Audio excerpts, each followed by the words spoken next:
oh.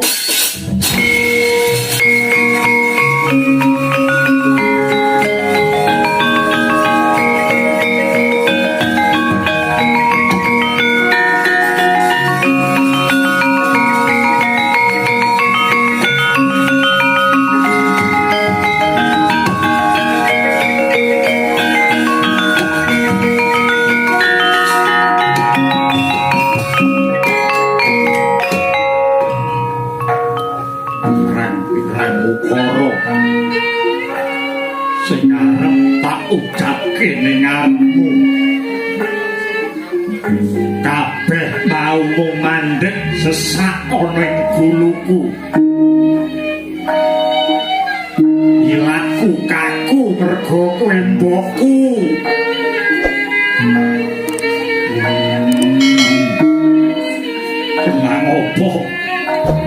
kenang opo kudrate pangeran aku mbok konekseni tumindakku sing kaya ngono opo lupute bapak apa dosane anak-anakmu kowe mentolo gawe lakon sing gawe regeting pertapan Jatisrana cumut aku rumangsa wis ora kaya dadi menungso tumindakku sisih kesuruh dalan buntu kawanitanku kebunton nafsu ibumu wis ngetok jejemberi jaganang rasaku wis mati ragaku ajur kawanitanku wis rojak rajek pokmu mung dadi wong ingkang keli ing kekalen cumotipni ora ana panebus sing tetusan kejaba mung patiku aku wis krungu kabar yen to aku bakal dipidana pati sing mateni anakku lanang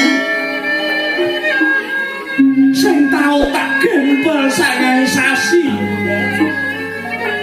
ojo ndak kanggo tidur-tidur yo nang kaki aku patenono ora oh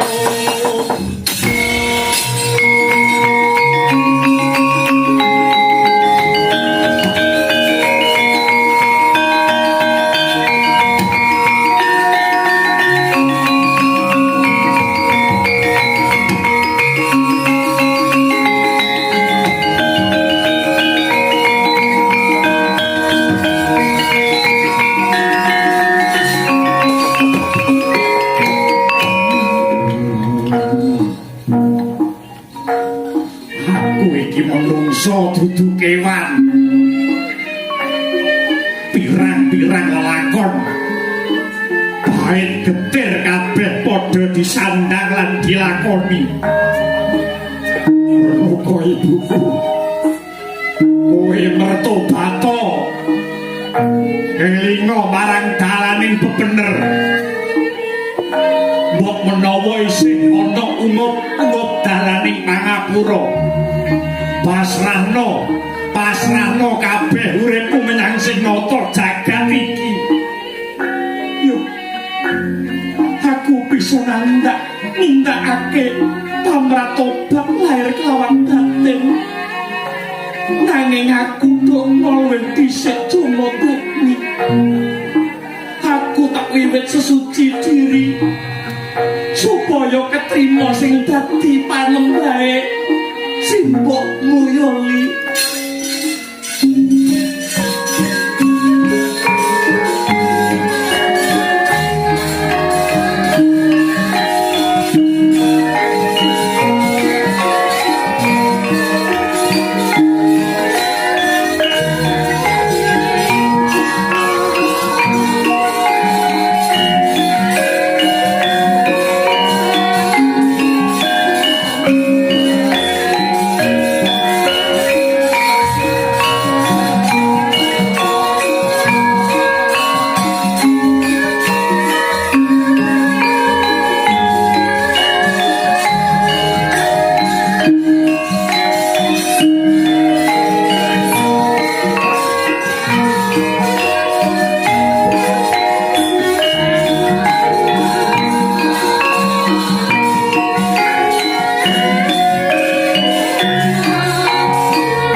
Witraga Madirda.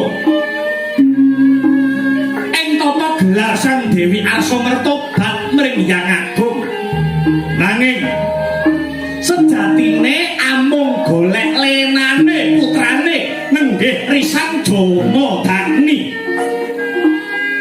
Wus pantok pepuntoning tekad tinimbang rereget jagat Anurbaya tekeng lampus kawusa kocap. Dupi muninga ingkang putra kirang Prayitna. Sang Dewi sigra ngunus patrem sebelah kang pusaka keris jinajohake butul walikat. Pecah Sang Dewi kumambang ing toya.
Wis rampung apa durung lehmu sesuci kok suwe men?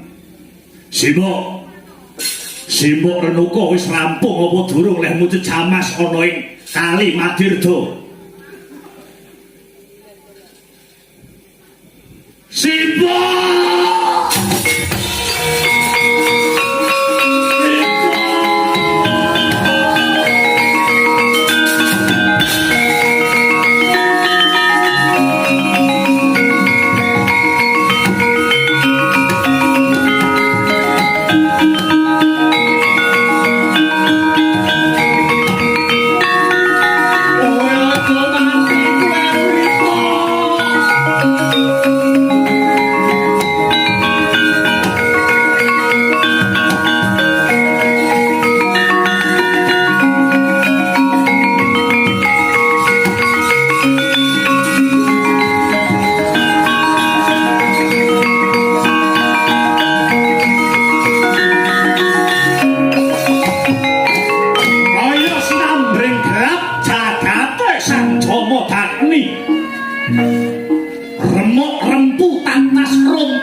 Ingkang minangka dadi lantaraning gesangira Sang Jamadagni wis katinggal donya.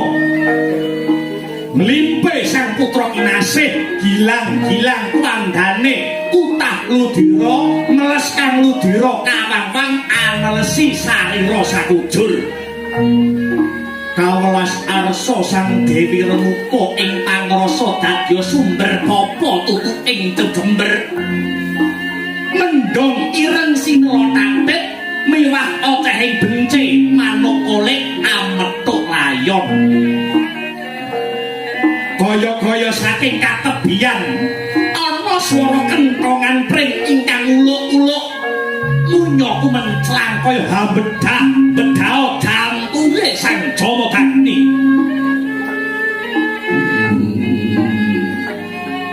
Ora mikira kowe nglimpe aku sudut sarira.